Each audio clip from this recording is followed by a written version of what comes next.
ছেলেটা কিন্তু অনেক হ্যান্ডসাম আছে বল। চল তো। ও ভাবি, ভাবি ডাকছো কিন্তু ভাবি কোনো সেবা যত্নই করছো না। যাও রিক্সা ডাকো। তোমাকে যত খারাপ ভেবেছিলাম তত খারাপ তুমি না, তোমার মধ্যে একটা মুগ্ধতা আছে।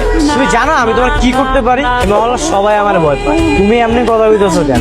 সবসময় না এত গোমরা মুখ হয়ে থাকবা না, যেমন একটু রোমান্টিকও হবে, তাহলে দেখতে সুন্দর লাগবে। তোমার ভাইকে একটু দেখে রাখবা, আমার বরটার জন্য আমার কোনো ক্ষতি না হয়, ঠিক আছে? তোমার কি মনে হয় ওই মাইয়া কি আমার লগে প্রেম করতে চায়? আর কথা শুনলে তো বোঝা যায় সব।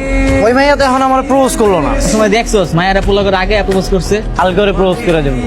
আমি কিন্তু এত ঘুরে বেচে রোমান্টিক মুন্ডে কথা বলতে পারি না, ঠিক? তুমি নাকি আমার পছন্দ করো? তুমি যদি আমার পছন্দ করো সব কয়ে দাও।